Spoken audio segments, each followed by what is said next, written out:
बिस्मिल्लाहिर्रहमानिर्रहीम। अस्सलाम वालेकुम। आज की वीडियो में हम जानेंगे कि माँ तरबियत के दौरान कुछ ऐसी गलतियाँ कर बैठती हैं जिसकी वजह से उनकी बेटी की पूरी शख्सियत तबाह हो जाती है और वो कम उम्री में ही एक औरत बन जाती हैं, अपनी ख्वाहिशात का गला घोट लेती हैं। घर के छोटे मोटे काम निपटाते हैं और उस टॉपिक को डिस्कस करते हैं। यहाँ पर मैं अपनी किचन की सेटिंग कर रही हूँ। मैंने अपने 50 साल पुराने किचन को न्यू लुक दी है। इसकी पूरी वीडियो मैं आपके साथ बहुत जल्द शेयर करूँगी। Let's move to the topic. पहली गलती माँ ये करती है कि दूसरों के सामने अपनी बच्ची को शर्मिंदा करती है। अगर बच्ची की छोटी सी गलती या कोई शरारत या कोई ऐसा राज या बात पता चल जाए तो उसे अपने घर वालों के सामने, अपने दोस्तों के सामने, बच्ची के सामने ही डिस्कस करना शुरू कर देती है।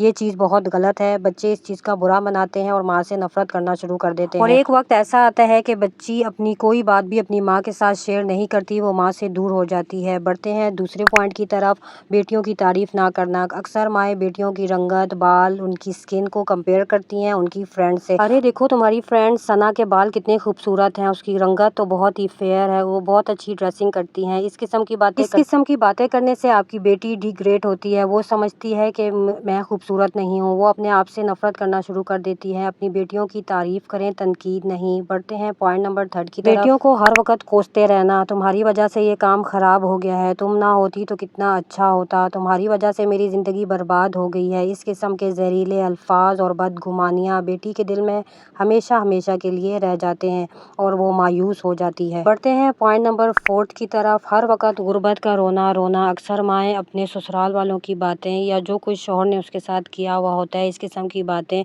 अपनी बेटी के सामने बार बार रिपीट करती हैं, उनको बद्दुआएं देती हैं। माएँ हर वक्त ज़बान से जहरीले अल्फाज उगलती रहती हैं, गाली गलौज करती रहती हैं। ये जहरीले अल्फाज बेटी के दिल में उतर जाते हैं और वो दूसरों से नफरत करना शुरू कर देती हैं।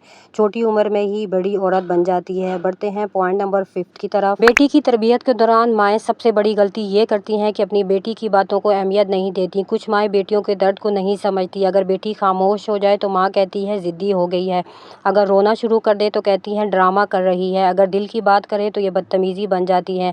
अगर माएँ ऐसा करती हैं तो बेटियाँ अपने दिल की बातें दूसरों से शेयर करना शुरू कर देती हैं, अपनी ख्वाहिशात को दबा लेती हैं। ख्वाहिशात को दबा लेना अपनी ज़िंदगी का हिस्सा समझना शुरू कर देती हैं और शादी के बाद शौहर की नाइंसाफ़ियाँ और ससुराल वालों की नाइंसाफ़ियाँ भी उसे नॉर्मल लगने लग पड़ती हैं, क्योंकि वो अच्छी तरीके से जान चुकी होती है कि उसकी कोई अहमियत नहीं, उसकी कोई बात नहीं सुनेगा। वो घर के सारे काम तो कर रही होती है लेकिन एक जिंदा लाश की तरह घर में चल फिर रही होती है। उसकी अपनी कोई ज़िंदगी नहीं होती और वो तन्हाई में अपने लिए रोती है। वो अपनी ख्वाहिशात का इजहार किसी के सामने नहीं करती और अंदर ही अंदर उबलती रहती है और बहुत ही जल्द कम उम्री में ही एक बड़ी और बूढ़ी औरत लगना शुरू हो जाती है। बढ़ते हैं गलती नंबर 6 की तरफ, बेटी के ख्वाबों को कुचल देना। अक्सर माएँ बेटियों के ख्वाबों को कुचल देती हैं और कहती हैं ये तुमसे नहीं होगा, तुम नहीं कर पाओगी, लोग क्या कहेंगे। इस किस्म की बातें करके बेटी को डिग्रेड करती हैं। अक्सर माएँ बेटियों को तो ये कहती हैं कि बस घर के काम करो, जो कुछ करना है शादी के बाद करती रहना, और बेटियों की ख्वाहिशात का गला घोट देती हैं। जब माँ के घर ही कुछ नहीं कर पा रही तो शौहर के घर